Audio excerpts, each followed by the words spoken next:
BJP सरकार पर भड़के वीरेंद्र राठौर ने कहा है कि 20 किलो के पहलवान का 80 किलो वजनी पहलवान से मुकाबला योग्यता का पैरामीटर नहीं होता। भाजपा राज्य में चपरासी की नौकरी के लिए 8वीं पास और पीएचडी कैंडिडेट के बीच मुकाबले को मेरिट की भर्ती नहीं कह सकते। राठौर ने कहा, बेरोजगारी की वजह से घरौंडा इलाके के हजारों युवाओं ने खेत बेचकर विदेश में पलायन किया। इसके लिए सरकार जिम्मेदार है। धुआंधार चुनावी प्रचार में जुटे कांग्रेस प्रत्याशी वीरेंद्र राठौर की जनसभाओं में उन्हें ग्रामीणों का बड़ा समर्थन मिल रहा है। गांव पुरलक, रसीन, हसनपुर, खरकाली, दहा और बजीदा में ग्रामीणों ने वीरेंद्र राठौर का जोरदार स्वागत किया। राठौर ने कांग्रेस के चुनाव घोषणा पत्र को हरियाणा के लोगों के लिए लाभकारी बताया। पूर्व मंत्री जयप्रकाश गुप्ता भी वीरेंद्र राठौर के समर्थन में चुनावी सभा में शामिल हुए और कांग्रेस के लिए वोट की अपील की। पूर्व मंत्री ने आरोप लगाया कि भाजपा के 10 साल में कोई काम नहीं हुआ। पलायन का मुद्दा उठाया आपने, हमारे इलाके की एक बड़ी समस्या है। जिम्मेवार कौन है इसके लिए जिम्मेवार है कि सरकार की नीतियाँ, सरकार का सरकारी और पक्की नौकरी को ना निकालना पिछले 10 वर्षों में, और नीतियाँ डी ग्रुप के नाम पर 8th पास की क्वालिफिकेशन की नौकरी को निकालना, जिसके अंदर पीएचडी पास करे हुए बच्चों का नौकरियों के अंदर बढ़ना, और मेरिट के नाम पर फिर छलावा करके जब 8वीं पास बच्चा और पीएचडी का बच्चा एक साथ एक नौकरी के लिए, पानी पिलाने की वाले की नौकरी के लिए आवेदन करेगा तो स्वाभाविक है पीएचडी पास बच्चा ही लगेगा और उसको वो मेरिट कहते हैं। मैं इस सरकार को बताना चाहता हूँ कि मेरिट उसे नहीं कहते। मेरिट हमेशा दो बराबर के लोगों के बीच में कंपैरिजन जब होता है तब मेरिट कहते हैं। आप पीएचडी को बेसिक क्वालिफिकेशन बना करके जब नौकरी निकालेंगे और उसके अंदर सिर्फ पीएचडी पास बच्चे ही अप्लाई करेंगे, तब आप उनमें से किसी को चुनेंगे तो उसे मेरिट कहते हैं। 8वीं पास भी अप्लाई करें और पीएचडी भी अप्लाई करें, वहाँ मेरिट नहीं हो सकती।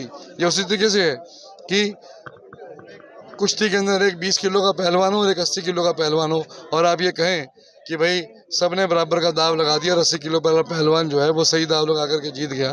ये उसी प्रकार की नीति ये हरियाणा सरकार पिछले 10 वर्षों से बनाने का काम कर रही है। इस नीति ने प्रदेश के नौजवान को ये सोचने पर मजबूर कर दिया कि पढ़ने लिखने के बाद उसकी योग्यता के अनुसार, मैं फिर शब्द का प्रयोग कर रहा हूँ, उसकी योग्यता के अनुसार काम कोई भी हो, उसकी बुराई नहीं है, पर योग्यता के अनुसार नौकरी ये सरकार ना तो निकालने में भी विफल रही है, जब निकली नहीं तो स्वाभाविक है किसी को मिल नहीं पाई, और इसीलिए बच्चे जो है पढ़ लिख करके यहाँ से पलायन कर रहे हैं। आज कांग्रेस का घोषणा पत्र जारी हुआ है, किस तरह देखते हैं?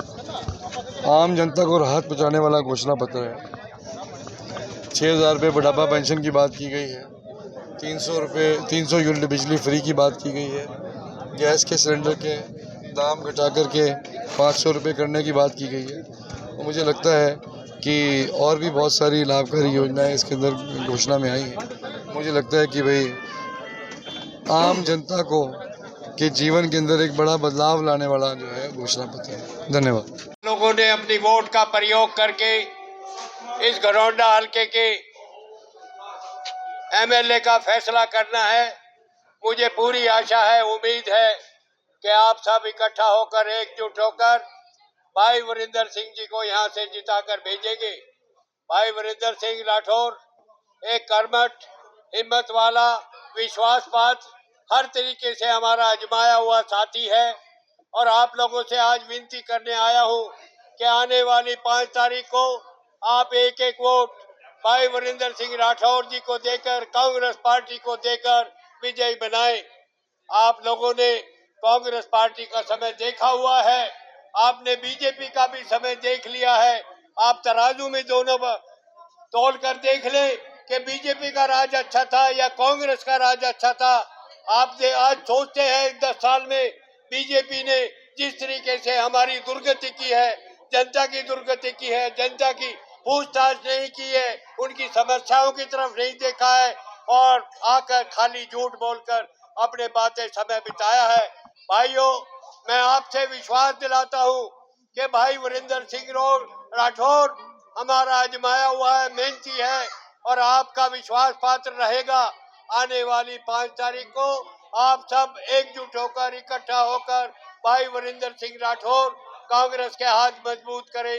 धन्यवाद। ब्यूरो रिपोर्ट, हरियाणा आज।